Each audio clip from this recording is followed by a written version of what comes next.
ini kita belajar mengenai Daniel. Apa yang penting bagi kita dalam pelajaran mengenai Daniel ini, yaitu Daniel menetapkan hati. Daniel menetapkan hati untuk tidak menajiskan dirinya, supaya dia tetap kudus, tetap bersih di hadapan Tuhan.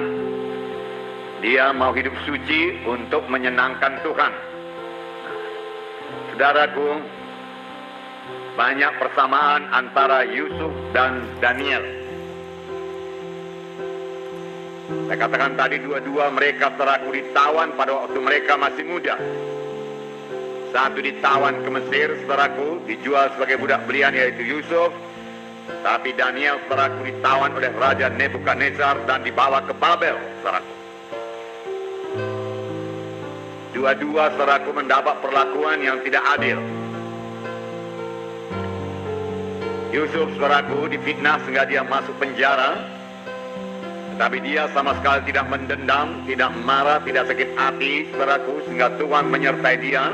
Dan dia beroleh keluasan hati daripada kepala penjara itu.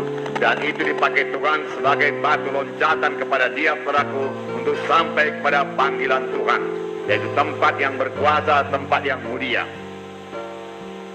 Yusuf demikian. Daniel pun demikian, saudaraku. Dia ditawan ke Babel, masih muda, tidak punya apa-apa, saudaraku. Dan dia juga, saudaraku, diperlakukan tidak adil. Pada waktu dia berdoa, dia ditangkap, saudaraku, dan dimasukkan dalam lubang singa. Tetapi dia tetap dalam perlindungan Tuhan, saudaraku. Nah, ada beberapa perkara lagi, saudaraku, di mana terdapat persamaan antara Yusuf dan Daniel. Yang paling menonjol yaitu mereka keduanya dapat menguasai dirinya, menetapkan hatinya untuk tidak berdosa. Bagaimanapun besarnya godaan datang kepadanya, dia tetap menolak dosa itu, karena dia tahu dosa itu menduka citakan Tuhan, saudara. Saya yakin, saudaraku, dia menolak dosa, menetapkan hati untuk tidak berdosa, bukan terutama takutnya akan akibat dosa itu, tetapi, saudaraku, karena dia tahu dosa itu sangat menduka citakan hati Tuhan. Jadi dia melihat dari segi Tuhan, bukan dari segi dirinya sendiri. Walaupun memang, saudaraku, orang yang berdosa itu selalu memperoleh akibatnya, saudaraku, tetapi saya yakin kedua orang hamba Tuhan ini, saudaraku, mau menyenangkan Tuhan. Itulah yang terutama mereka pikirkan dalam hidup mereka. Oleh sebab itu mereka menjaga diri mereka tetap suci. Tetap suci. Nah, akibatnya, saudaraku, keduanya dikarunia Tuhan dengan berkat yang luar biasa, dengan hikmat yang luar biasa. Hikmat, saudaraku, yang boleh menolong, saudaraku, Raja Mesir, Firaun pada waktu itu, saudaraku. Kemudian pada zaman Nebukadnezar, hikmat yang menolong Nebukadnezar, saudaraku. Karena mereka kedua punya hikmat dan punya pengertian dalam mengartikan mimpi. Baik, saudaraku, Yusuf, baik Daniel, saudaraku.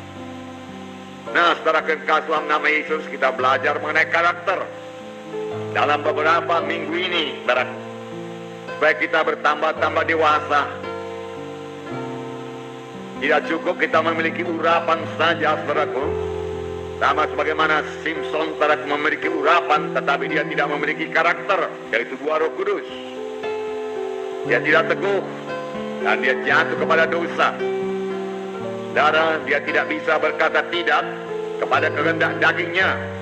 Dia mengiyakan saja kehendak dagingnya. Dia tidak teguh, saudaraku. Banyak anak-anak Tuhan gagal, saudaraku, dalam panggilannya, karena dia tidak teguh dalam menolak dosa, dalam menolak kehendak daging. Sedangkan firman Tuhan berkata, janganlah dosa itu berkuasa atas dirimu. Jangan turuti kehendaknya. Hendaklah kamu kudus karena aku kudus. Firman Tuhan berkata.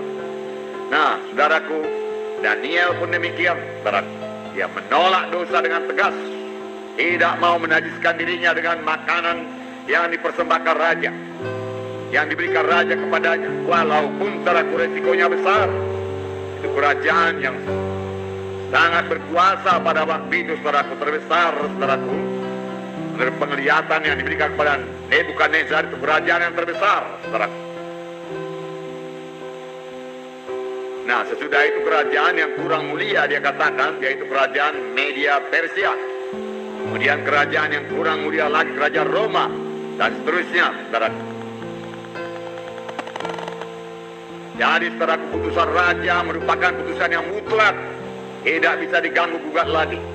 Kalau sampai raja berkata bunuh, bunuhlah itu. Tetapi saudaraku, Daniel berani mengambil resiko hukuman mati, supaya dia tidak menajiskan dirinya. Karena kalau dia menajiskan dirinya, saudaraku, Tuhan akan berduka cita, persekutuan dengan Tuhan akan terganggu, saudaraku. Dan tentu saja dia juga tidak sampai kepada panggilan Tuhan dalam hidupnya. Jadi saudaraku, Daniel juga sudah mempraktekannya, saudaraku. Dia berketetapan hati, teguh hatinya, kuat rohnya, saudaraku. Tidak bisa dibimbangkan, saudaraku.